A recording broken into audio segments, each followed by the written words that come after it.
That's not Sama. I'm joining the family. No, if you want a Y after it, yes, it's typing me. Alright, you good? You're recording. I smeared it all Okay. over my Jasmine mouth. turned white. Jasmine, did you just And have want to to write reverse 40 Michael minutes Jackson? long. Oh wait, no. I mean, you just did a Michael Jackson. You heard about just what you said you were blonde. Why is it nothing? But you are I'm born. not. But he is a perversion. Then what are you? Okay, I go brown. Dirty blonde. Dirty blonde. Hey, There can we we go. scoot some more? I feel so not in the More. middle anymore. Then scoot more. Okay, no more. Okay. Scoot some more. Wow. He just likes I to just think I'll be the same all the Do you time. understand the other one? She thinks she's fine, I'm fine. She feels fine, I'm fine. She's a mature age later. Alrighty. Is this everyone besides Brian? Thank you. Okay, let's pray and then we'll get started. Dear Heavenly Father, I pray you bless this time as we get in your word, learn about the importance of treating our bodies with respect and treating what you've given us with respect. So I pray that you would just bless what I have to say, Lord, and you get the glory. In Jesus' name, amen. So, this is the semi-awkward Truth Quest session, but incredibly important because the issue of sexuality has really become an important topic. I would say next to the question we went through earlier today about evil, this is the question that causes people not to believe in God because they don't like Christians because of their stance on homosexuality, transgender, the whole deal. And so that's a part of what we're going to look at. But really what I would rather look at, instead of just like making it look like I'm attacking like one thing, is what we're going to do is look at what does God say for biblical sex, okay? And build from there.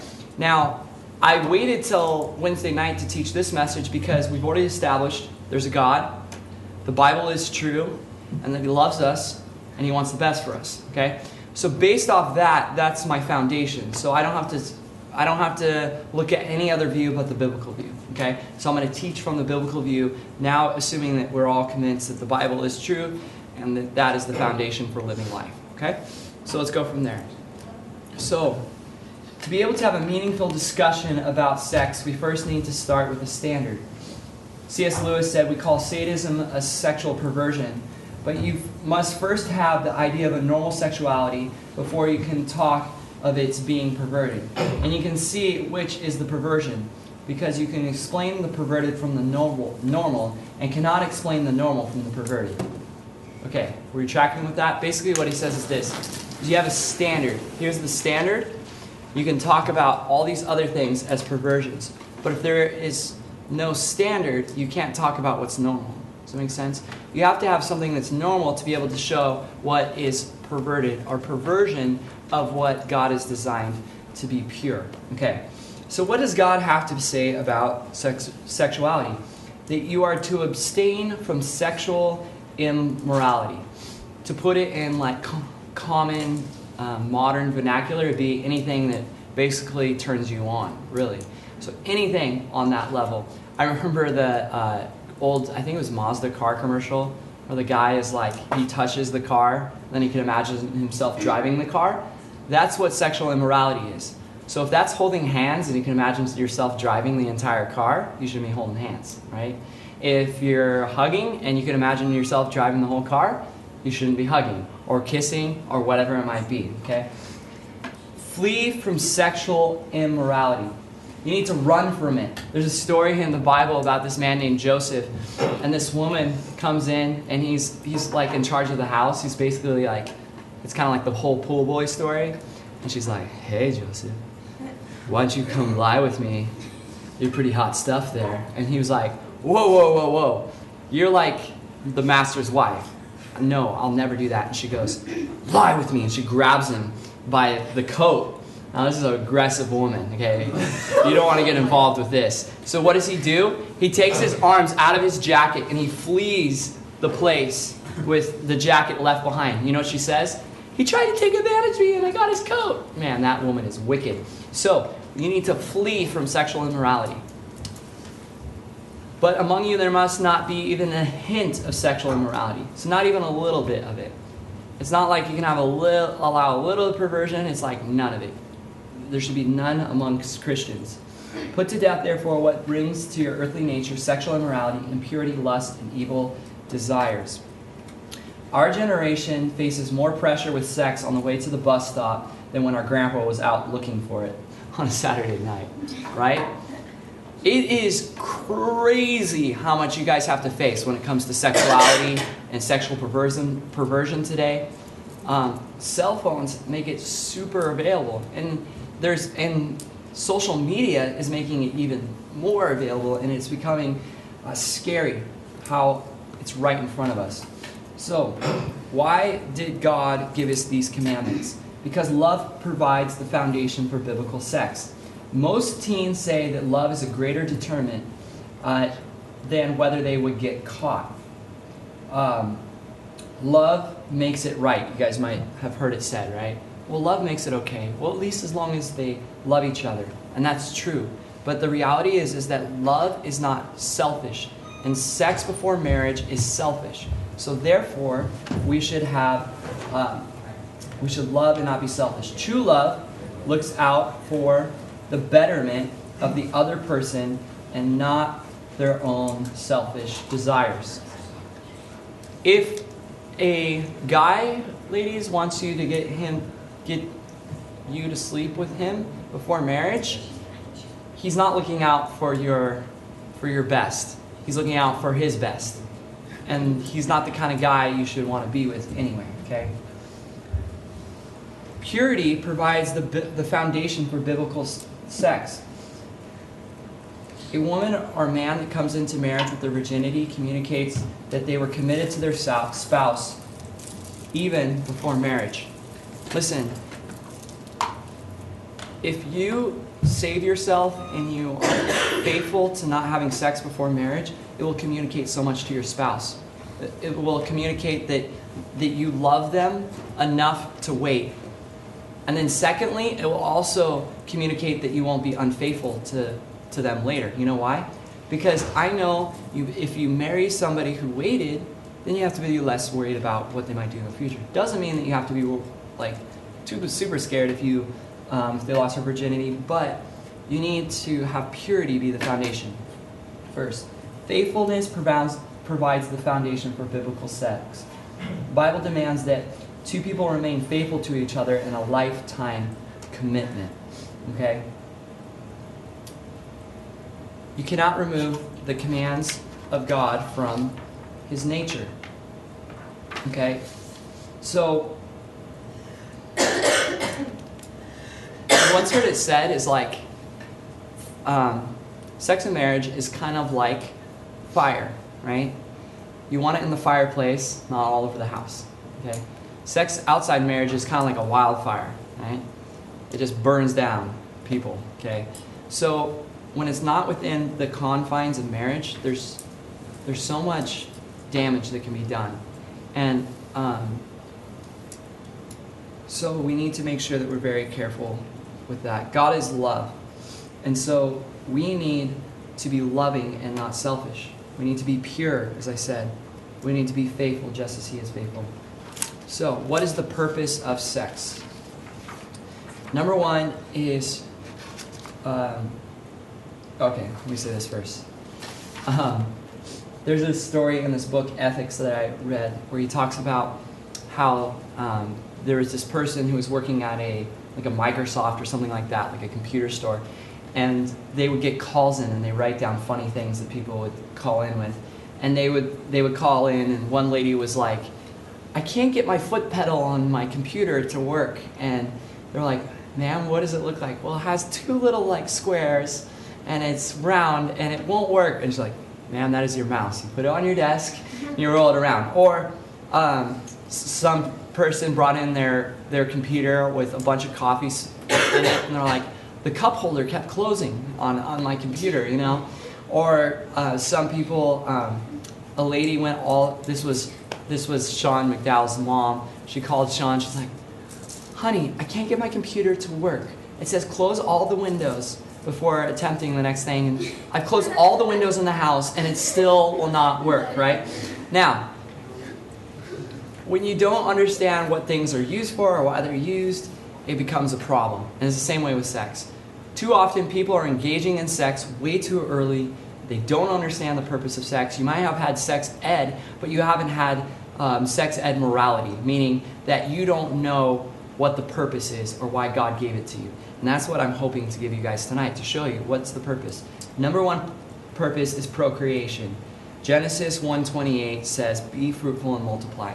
Sex is made for marriage, to have babies, to be able to have people on the earth. Okay? That's the number one reason. If you guys didn't know that, well, guess I got to have that talk with you. All right. So purpose number two, unity.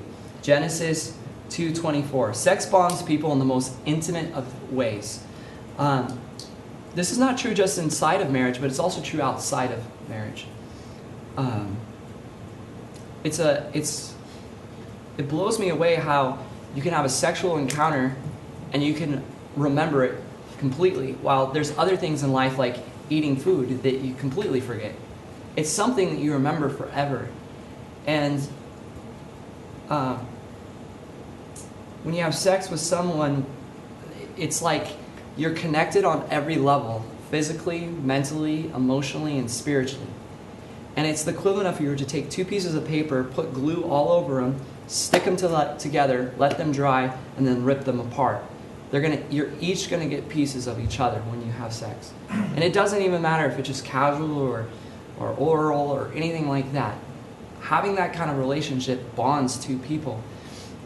And it makes it hard, especially during the dating relationship, because if you're dating and you're having sex, you don't want it to end because you've given someone something so precious, right? And so it's always best to wait. But sex is made for unity. Now, within a marriage, that's awesome, because within a marriage, it bonds you emotionally, spiritually, physically, and you just come closer and closer together within the marriage bonds. And so it's a good thing within marriage. Outside of marriage, it's a scary thing. Okay? Sex is made for recreation. Now, it's kind of a funny term, but it's true. Remember that God made sex, and He made it fun in the first place. Now, everyone, for the most part, wants to have it. Sex sells. We're attracted to people. It's a desire that's put in every human being. God designed it to be enjoyable, but having sex before marriage is second best. Only in marriage will you want to experience the true sexual fulfillment. So it's only within God's plan that there's true fulfillment. Now, I'm not going to show the next clip until not clip. There's no video. Your eyes like, we're talking about sex and there's going to be video? Oh gosh, all right. So, the super dangerous thing about this message is everything sounds perverted, like everything. So I'm just going to kind of explain it kind of slowly so it doesn't get gross right now, okay? All right, so when, let's say you have a ocean, or not an ocean, a body of water, like the Salton Sea, for example, right? And it has no outlet, what does it become? The Salton Sea, right? And you have death and salinity and all those things building up, okay? Everything that God gave us, He gave us for pleasure, but it was pleasure that was supposed to come in and then go back to Him, okay? Comes in, goes back to Him. For example, if you were in the garden and you ate an apple, you'd be like, oh my God. And then you'd be like, oh my God, God, you're amazing. This apple is amazing, right? And you'd be like, praise Jesus, you know, and you'd just be stoked, right? And then they'd be like sunrise, and you're like, I just cry over sunsets and sunrises. It's just so, God, you're so beautiful, right? It's just like things felt so good, and when things feel good, instead of trying to get more of it and becoming a glutton and like, how can I get more of that? You'd be like, God, thank you for the privilege. And you like give it back to him, right? But what happened with sin is like, it was like, oh, an apple, like, oh, I want 10 of them. And forget about God. Oh, this, that. And that's how sex has become. Sex was supposed to be one of those things where you would have, sex with your wife and be like, oh my God, God is so good. Thank you, Jesus, for sex, right? And that's what we should still do and be like, this is awesome. That's how God designed it to be. There's an example also in the Old Testament with the manna that came down from heaven. And this manna was bread that was for the children of Israel as they're wandering through the desert. And God said, don't take more than you need for your daily provision. But why? Because what would happen is if they keep the more than they were supposed to, it would decay and rot. And this is the same way with sex. If you're ever trying to experience sexual fulfillment for your own sake, it always decays and rots. It's meant to be given out. It's meant to be enjoyed because of what God has done. All right. So the example I have here is like this, okay? I need a volunteer that doesn't get sick very easy. Someone who doesn't get sick. All right. Probably should be a boy so I don't embarrass someone on national television. All right, come on, Alex. All right. What? This is the TV. Yeah. Can you believe it? I'm so nervous right now that I don't say something stupid. Okay. This is my pee. No, just kidding. All right. It's apple juice because we were talking about apples. All right. Let me see if this works. I should have tested this before. Okay. So.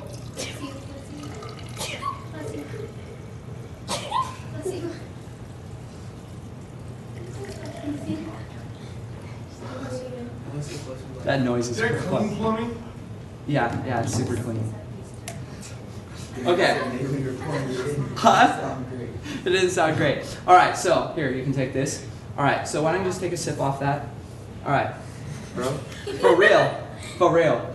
It's apple juice. Trust me, dude. It's apple juice. It's not sweet. Truth Quest. This is Truth Quest. It's just warm. It's just been sitting here for 2 days. Does it say gross? No. Okay. All right. So let's say that. Okay, you can get back to me. I'm not going to do anything yet, too. So say like you're pouring it in, right? You're just pouring it in. You're pouring it in. It's clean, and it's just going to flow in. It's going to flow out. It's clean. Flow in. Flow out. Okay. So. All right. Now, if you say have a cap and you just keep pouring it in, you keep pouring the apple juice in. All right. Now. Oh, it's so. Okay. All right, this is apple juice too. Okay, so you pour this in. All right, and you just let it sit there for a long time, and just let it sit. And you know what it becomes? Ferments. So okay, now just take a little sip of this. My wife drinks this every day, so you're good. For real, she does. Right? Yes? Every day. Gross. So yeah, it does taste gross. It smells gross. All right, so just take a little sip and just swallow. Oh, he's gonna drink the whole thing. No. Okay, you can sit down. All right. Now, was that enjoyable? No. No, not at all. The first one was very enjoyable. The second one was. You guys want to smell it? Yeah. Smell it. Yeah. Yeah, okay, that's apple cider vinegar. Anyway. It's gonna feel the healthiest I've ever felt tomorrow. Yeah, it's really good for you, actually. It's super good for you. It's not going to get you sick. It actually is really good for your digestive system. I hate the smell of that stuff. All right, but anyway. You should have offered him a water. I forgot about that, sorry.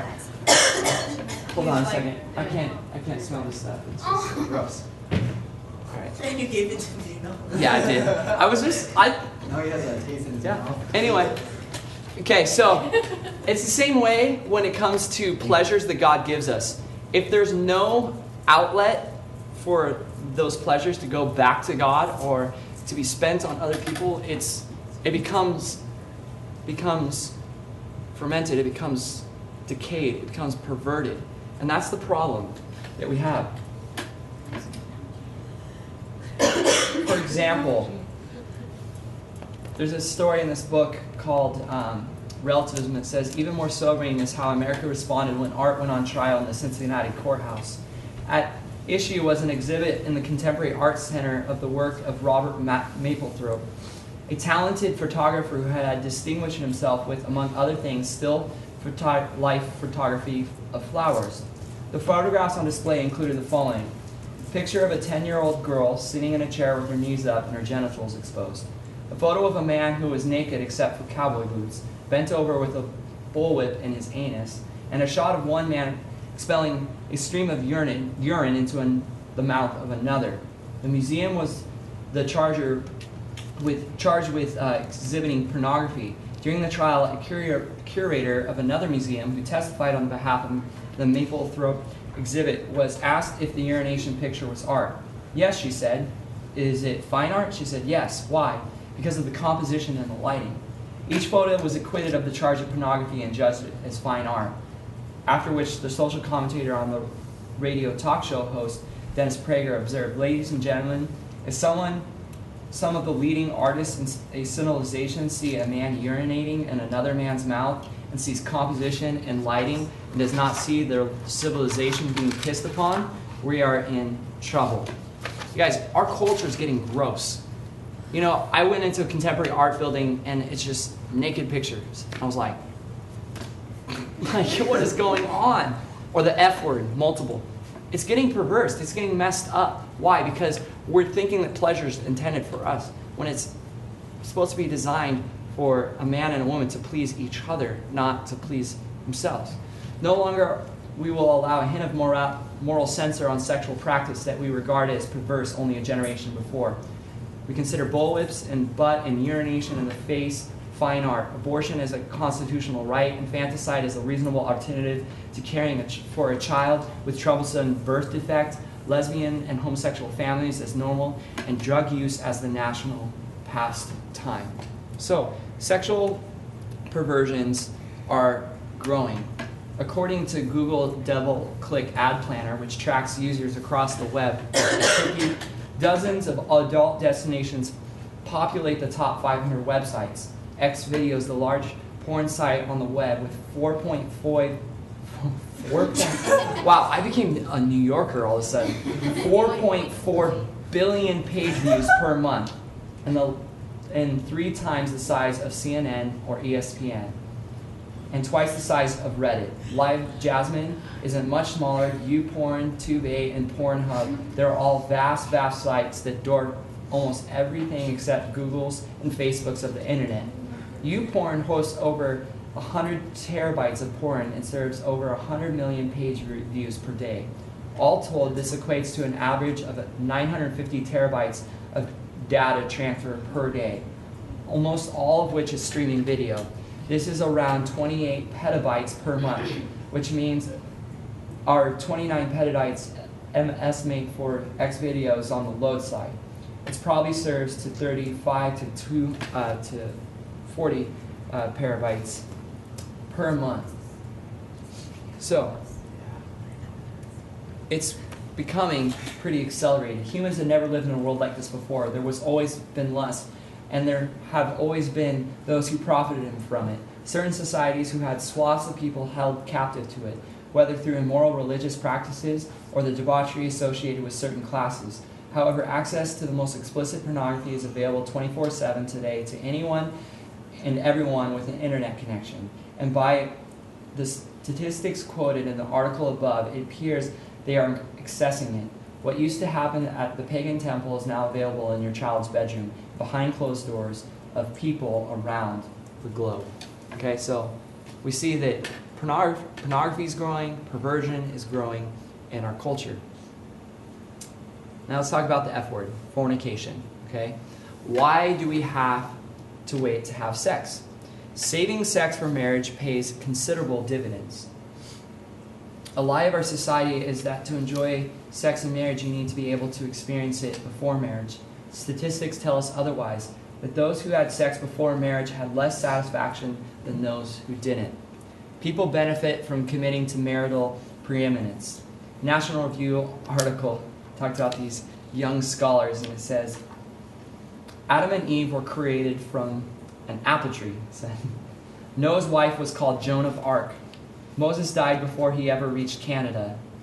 Solomon, one of David's sons, had 300 wives and 700 porcupines.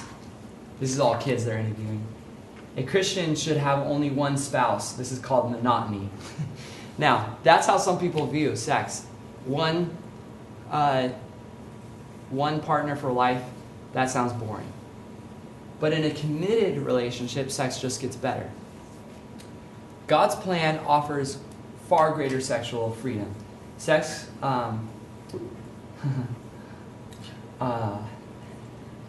sex could be compared, for example, to the game of paintball. Okay? Now, what are you talking about here? What do you mean? You can play it without the danger, right? With real guns, people die.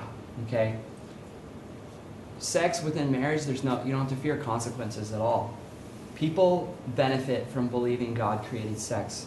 When it comes down to crunch moments, it's what you believe that will make the difference. Okay, so that's sex before marriage. It's super important to save yourself for it. You know, they did another survey of who's the most sexually satisfied people in the world. And you know who it is? Christian church women. Okay, they're the most sexually satisfied people in the world. Why? Because they don't have to fear what their partner is going to do. They have a good marriage, and they're happy. Okay, now let's talk about some of the perversions. The first one being transgender. The Bible tells us that God created man in his own image, and in the image of God he created them, male and female, he created them.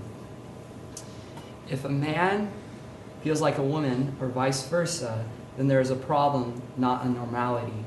If we have a chemical imbalance with any other part of our body, then we need to correct it. Okay. Here's the question I'm going to ask you. People will go, well, they feel like that way. And I won't deny that people truly feel like a girl or truly feel like a boy. I understand that there's people that were born that way, that feel that way. Okay. I think that it can be nurtured the wrong way too. I think people are deceived too. But the question is it right or wrong? Because that determines everything. Is transgenderism right or wrong? Now, some people will say yes, some people will say no. But remember what we talked about the first night? Either truth is relative or it's absolute, right? So if it's absolute, there's an absolute answer, yes or no. Is transgender wrong? Yes, it is. Why? Because the Bible says that God created people with genders, okay? With man or a woman. And now, say that you have an issue of schizophrenia or any other mental disorder. What do? You get help for that. You get counseling for that. You get medication for that. And so if transgenderism is wrong and a sin, then there should be help for it. Now, this is not popular in our day, is it, to say this? It's not something that people like to hear. And I understand it's hard because there's people, I have people I know that are transgenders and I respect them and treat them with love. But when it comes down to the crunch question, is it right or wrong? It's wrong. Why is it wrong? Because we know the Bible to be true. And secondly, God doesn't make mistakes.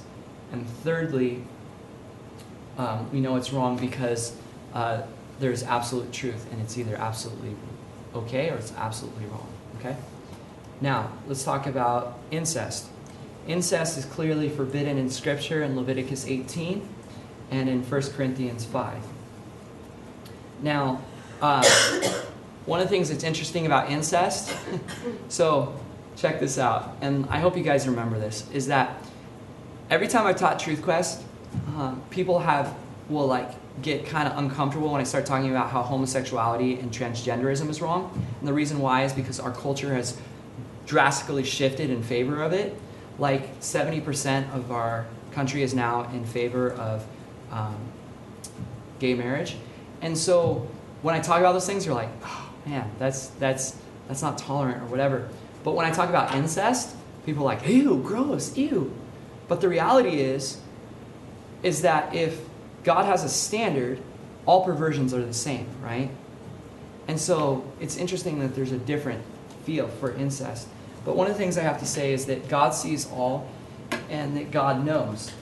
And God can see everything, as David said in Psalm 139, you have searched me and known me. You know my sitting down and rising up. You are comprehending my path and my lying down. You are acquainted with all my ways. If something ever happened to you when you're much younger, when you're discovering your sexuality, I have to just say this. You need to accept that it happened, grieve it, get counseling, and if you're still in that, repent from that. And that's something that can be talked about later. I don't feel like this is something I have to camp on. I feel like everyone usually agrees that incest is wrong, which is sex between brother and sister, or dad and daughter, or whatever it might be. Okay, homosexuality. Before I talk on this issue, I just want to let you guys, I don't see myself better than homosexuals. I'm not targeting homosexuality, and that the only reason I'm addressing this issue is because many people aren't Christians because of what the Bible has to say about homosexuality. And I feel like it might be one of the most important issues to deal with, okay? So this is what we can do if you guys feel comfortable. Is after I'm done talking, you can ask questions if it's something that you have a hard time with, okay? First is one more thing, is that I think as Christians, we should be defending aggressively homosexuals. Meaning not defending where they're at, but sticking up for them as far as when it comes to bullying or violence. We as Christians should be on the forefront of standing against those kind of things. We should never be the ones that are causing bullying or slander, anything like that. We can speak against it being wrong, but there's a way to speak against it wrong, like I'm trying to do tonight, without being evil in the way of doing it. And the other thing too is that heterosexual males, which is where I fall, are more responsible for more perversions than any other orientation, really. And so that's where we're going to start from. But what is God's blueprint for sexuality? Understanding God's blueprint for human sexuality. In Genesis 1 and 2, it says God made them male and female. So God made it very clear that that's the way He designed us. I mean, I just want you guys to tonight remove yourself from your culture, from your family, from your friends, and just like shut that all out of what you know about homosexuality. For a moment, just looking at it, if you were like an alien, came to Earth, you would see men belong with women. Just common sense. Women belong with men. Okay? Men don't belong with men, women don't belong with men. Oh, yeah, you know what I mean. So, and it's just common sense. But we've lost that in our culture, and that's what the Bible starts off with. Sodom and Gomorrah, God ends up judging those cities for their sin. Now, people who will speak against the Bible say, well, the Bible never says that they judge them for homosexuality.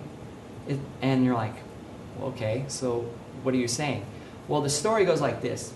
There was these two angels that came in to Sodom and Gomorrah. They're good-looking dudes. They're like male model status, and then all the guys who have gay urges were like, I want to be with those guys. And so Lot brings these two angels into his house, and they're staying with him, and they're banging out the door saying, give us the men so that we may know them. And some people will translate it as hospitality, because that's another way you can translate that Hebrew word, meaning they wanted just to come out and have tea with them, okay?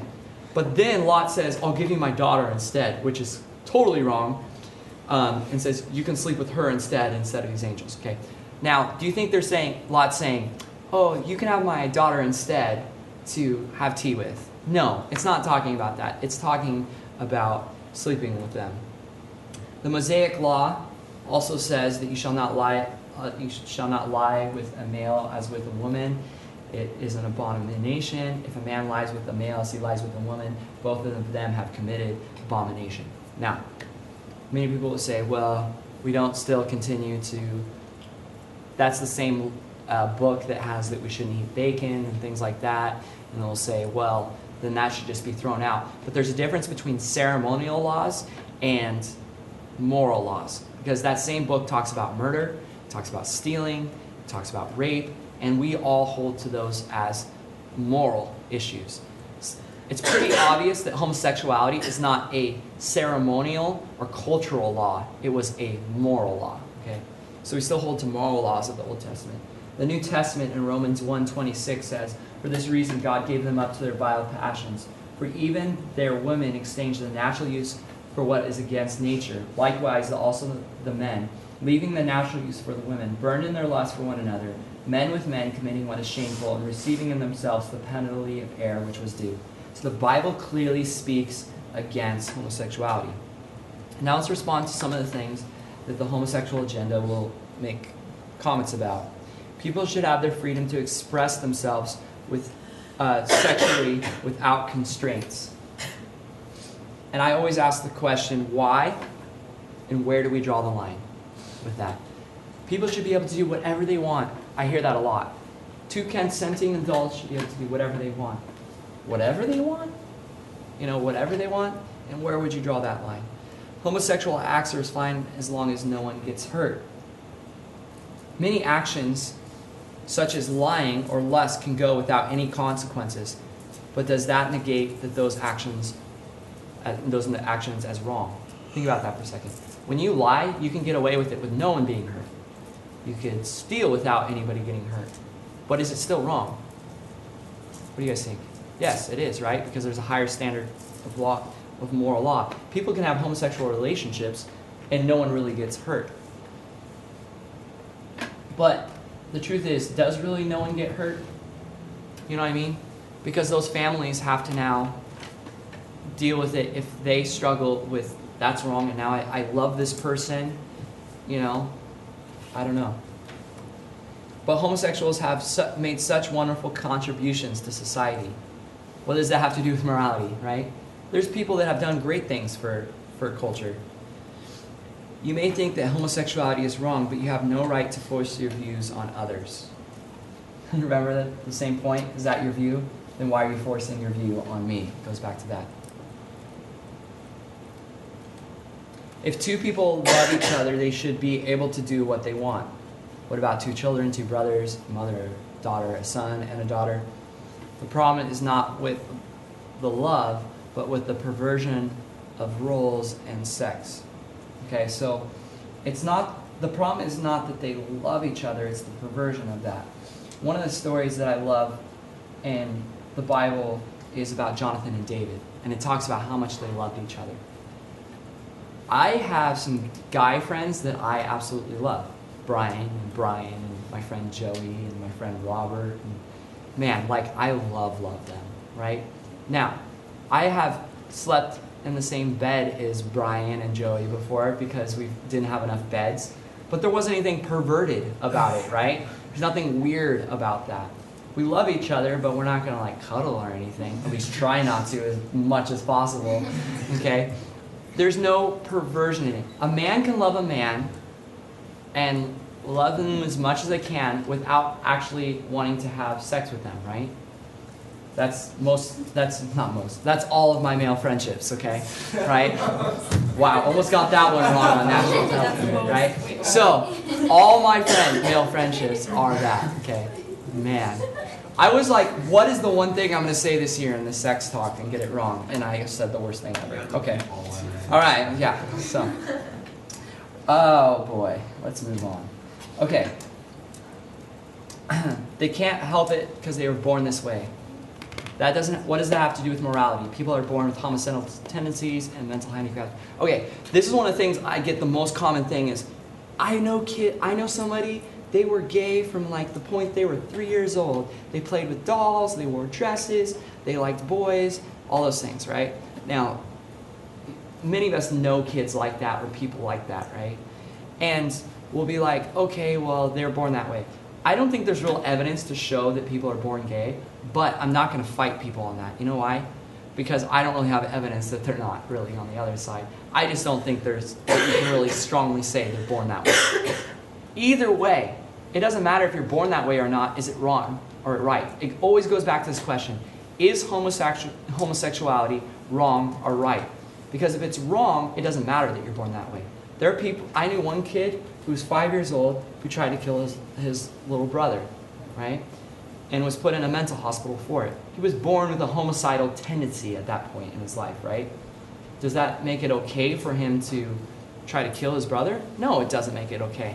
Just because he has it a strong inclination for that doesn't mean that it's now morally acceptable. Now, I say this is that it makes it really sad for them, and it's hard. There are many animals that are homosexual. This is like the worst argument for homosexuality ever. You know why? Because there's animals like the praying mantis, right?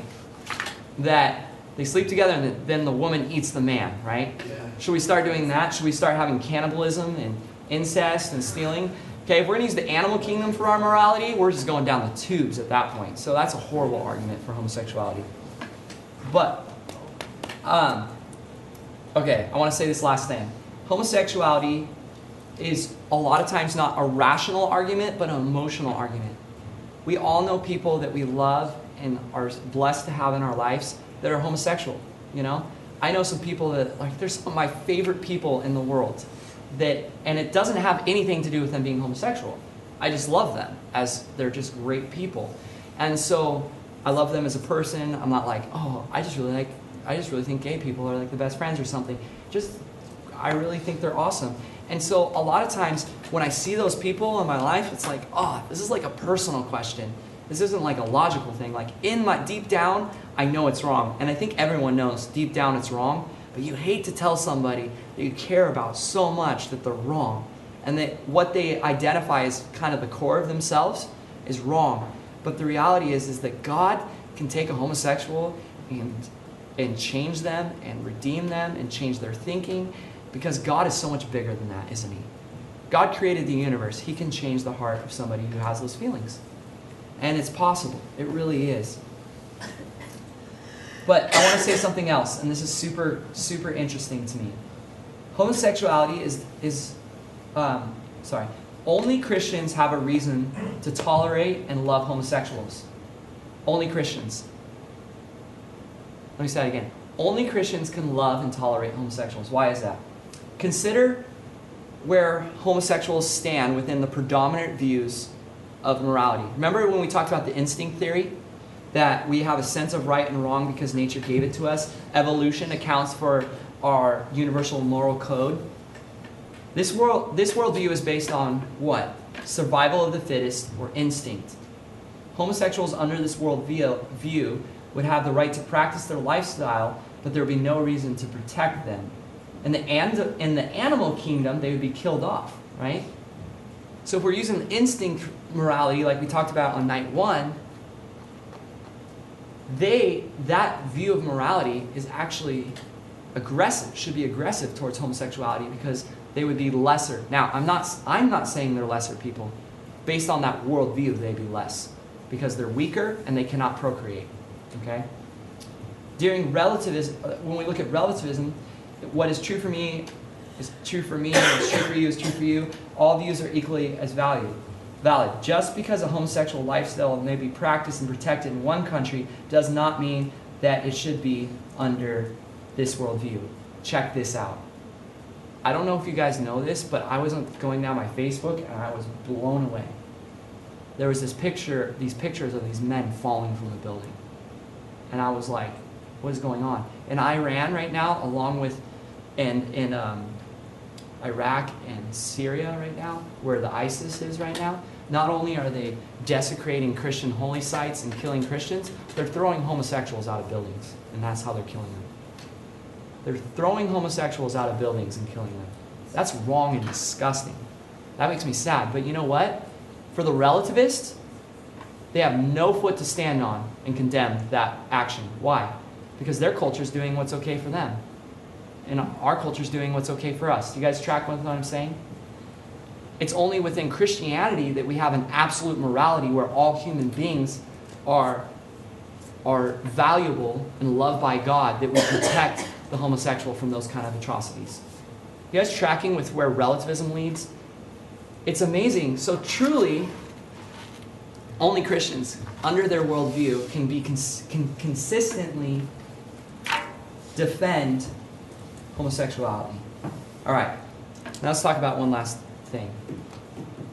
And that is, sexual restoration, forgiveness in Christ. 1 John 1:9 says, we confess our sins, he is faithful and just to can forgive us our sins and cleanse us from all unrighteousness. Do you know how many faces I've had in this study that when I'm talking about like saving yourself for marriage, they're like, oh crap. And by the end of this message, they're like, dang it, you know? And I remember one of my best friends in the world, he goes, man, the one thing I remember about Truth Quest is when you gave the sex talk. And I just remember I was so convicted. And I remember going with my girlfriend and feeling so convicted that I was like, I tried to have sex with her that night. And she was like, no.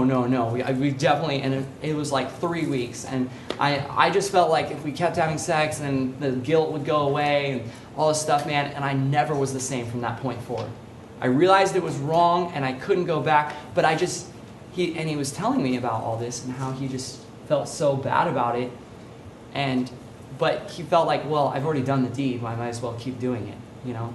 And this is the way the world views it. It's like once you're no longer a virgin, you're no longer a virgin, you know, and you should just basically just keep on. And I just want you to know that God can restore your virginity. When you lose your virginity, 3 things are taken from you. First, you physically lose your virginity. You spiritually lose your virginity in the fact that you feel distant from God. And then emotionally, you remember the encounter and you're heartbroken from your choice. Guess what? God can restore the most important part of your virginity when it comes to your future marriage. The physical part pretty much can't be restored. But the emotional and spiritual part, completely restoration in God. You know why? Because when you know that God forgives you, you know that God's going to bring a spouse that's going to forgive you. And that's going to love you. And guess what? If you have already lost your virginity and you're in that position where you're like, man, what do I do now? Stop now. Make a commitment of purity till the moment you get married. Okay? And you know what? That's going to be a blessing. Because you're going to be like, hey, you know what? I lost my virginity at 16. But one year I went to Truth Quest and I found out it was wrong. I didn't know the better before that. And I've saved myself since then. You know your spouse will be blessed. But if you're like, yeah, I remember I was 16, I lost my virginity, and I went to Truth Quest. And it made sense, but I just felt like I couldn't stop myself. So I just kept doing it. And I've had this many partners and blah, blah, blah. You know, that's not going to feel special for your spouse at all, is it? So, make sure that you turn to God, and only in Him is there healing and forgiveness. And He loves you guys so, so much. Okay, so I was going to have questions. I know it's a very sensitive subject. Do you guys have any questions on these issues that you guys want to ask questions about? Yeah. So, remember how you're talking about that he makes no mistakes? What happens when when a person's like a guy and a girl at the same time? Oh yeah, very good question. Yeah. I think that when it comes down to that, it goes back to what I talked about today, is that when Adam and Eve sinned, we were all touched with the curse. So I'm pretty much close to perfect, but I'm still touched with the curse. You know what I mean? My back is pretty curved. I have really jacked up teeth, and my eyes were messed up. But other than that, and I have horrible teeth that just get cavities, and I'm really not that fast. But other than that, I'm pretty much amazing. And so that's because there's sin in the world, and we're all jacked up physically in some way. And for hermaphrodites, right? Yeah, hermaphrodites, it's the same thing. And I read a really interesting article that I should have read before I came tonight, because in case that question came up. But there's a whole study that is done for how they determine whether a person is a male or female, because within that hermaphrodite, where they have both parts, a lot of times their chromosomes are one or the other. And there's a very rare where they have both. You know what I'm saying? And so they'll switch it over. And so there's a very small, minute detail in that. And that's where it comes down to where the doctors make choices and things like that. So when it comes back to the whole point of God not making mistakes, God has designed people male and female. But I think it's not that they're not male and female, it's just they got kind of messed up. You know what I'm saying? It's like, So if they're both, like if both chromosomes work, so should they just be with another person like that? Since oh, like an it or like Yeah. a he, she or something. I don't think so. I mean, I think at that point, that's where they fall in like that. Remember how I was talking about abortion last night and rape and stuff, and I was like this itty bitty percentage? I think it kind of falls into that kind of whole thing. Do you have any take on it? I think from my understanding, I don't think it's possible to, like, not speaking physically, because physically, a lot of people can have many issues, you know, that don't develop correctly in the womb, from missing limbs to both sexual organs. But chromosome-wise, from my understanding, you're never going to find a person who's 50-50. Like, it's always going to be a little heavier on one side or the other when they're dealing with that issue. And I think that's what it is, of trying to figure that out, of which side is the majority of that, and helping their bodies into that direction. Yeah, I would have to look at the article, but it was super interesting because it totally helped answer that question for me. Because I had the same thing. I was like, okay, God, what's up? You know, with that, you know. So, yeah, if I find the article, I'll send it to you on Facebook because it's really interesting because it's a scientific article. Anybody else have any questions or concerns? I remember, oh yeah, go ahead, Aaron. I read this thing once where it was talking about Christians, like, going on strikes against homosexuals, but, like, just mean stuff put, like, all over their boards. It's like, that wouldn't be the way to help them. Yeah, exactly.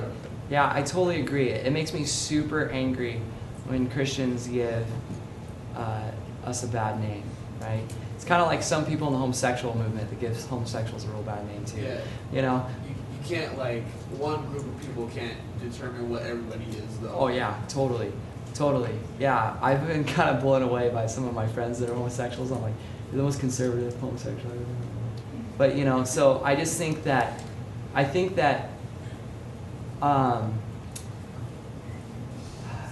we need to be really careful how we talk about this issue, but I don't think we need to ever be afraid of saying it's wrong. It's okay to say it's wrong.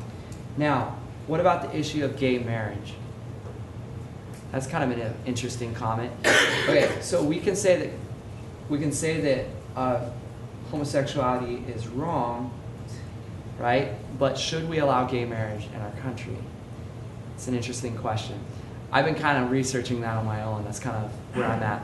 I think one side of it shouldn't be called marriage under what God considers marriage, you know, because it's not Christian marriage, right? If two homosexuals are Christian and they want to get married, that's not marriage.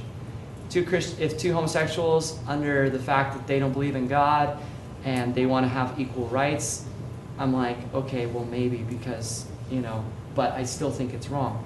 Now, on the other hand, then it goes back to, okay, so then where do we draw the line for all laws? You know, which ones do we allow that we know to be wrong, and which ones do we not allow, which we know to be wrong? Does that make sense? Just like with the abortion issue, you know, we know it to be wrong, but do we allow it just because you know, we want people to be able to do what they want? Or do we legislate so that people can't? Do we throw homosexuals in prison? No, okay. But do we allow them to have gay marriage? Now, I think that's a very important question to be answered, and I think it comes down to this: if marriage is going to be defined upon the Bible, then gay marriage shouldn't be allowed in our country. If it's not going to be defined upon the Bible, then it's a secular thing, and therefore it should be allowed because it's a secular thing. Does that make sense? Okay. Any other questions that you guys have? It's back to the abortion thing. I wanted to say yesterday, but you can never ask for questions. I agree with the abortion thing, but at the same time, I don't agree, because I agree. It's like, okay, if you made the choice to have, like, unprotected sex, it's like, all right, well, you made the choice. But it's like, if you get raped or something like that, and then you get pregnant, it's like, it wasn't really your choice to get pregnant. So I kind of, if you want to have it, then I kind of agree with it. But then at the same time, if you made the choice to do it, then I don't agree with it. Yeah. So your position would probably be like more like we talked about justified abortion, where it's like if you got raped or it's incest, that abortion would be okay. Mm-hmm. Yeah, and that goes back to my statement earlier that would only be about 3,000 abortions maybe in our nation a year compared to the 1.25 million. Mm-hmm. So that's where I'm like, elective abortion should just be completely wiped out. Now, on the other hand, 85, like I said, 85% of women, even when they're raped, choose to keep their baby and are blessed to have them. And it goes back to, like, remember how I talked about teen sex, like, and getting pregnant earlier, is that even when you get pregnant young, it's always a blessing. And even when you've been raped, it's still a blessing. Now, I've heard people say, well, they shouldn't have to look at the face of their attacker for all their life when they see his face, in their baby. But 85% of women keep their babies and don't agree. Okay, so. I think that the 85% keep their babies because the baby is not completely the male who did it.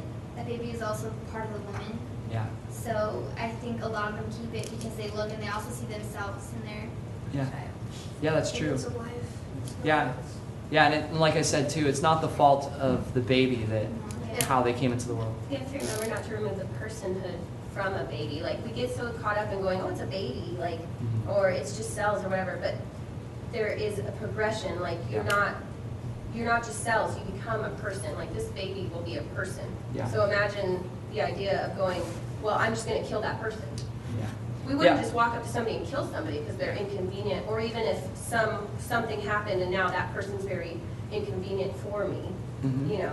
It's the progression of baby to person is no different. We should see people in the womb. We shouldn't see babies or cells. But I totally get your point, Alex, because in the sense of, it's like, man, I really wish that women wouldn't have to force to carry for 9 months and deal with all the emotional turmoil. Sin affects everyone, and we need to remember that. And that, and it just doesn't affect us. And when a person chooses to rape a girl, it affects her, and so it's wrong. And so I totally get where you're coming from, because it's the one position that really, really grabs people and people agree with in our culture, but we need to remember it's not the majority. It's a minute amount of abortions that happen in this country. And so even if we could I would be so awesome if we could just get abortion down to that, 3,000. I would love it to be nothing, but if we could get it down to that, that would be awesome. It'd be great. And there would be so many. I just think about all the people 50 million people in our nation who've been aborted. How many of those people would have cured cancer or, been doctors or, you know what I mean? Like, I just wonder what those people could have done that didn't come into our nation and to support our nation. Another thing, oh man, there's this documentary. I cannot remember the name of it, but it's this documentary. It's done by a bunch of what are they called, like non-Christian professors, and it's Demographic Winter. That's what it's called, and it's all about how, and a lot of people are having less babies today. That the death rate is growing higher than the birth rate. You know what I mean? In a lot of nations, like in Greece, the amount of retired people to people working is 1 to 3, and so you have and then like something like 60% of Greece is government employed, and so when you look at the economics of it, you have a very small percentage of them working and creating revenue to be taxed, and then the rest is and they're supporting the elderly.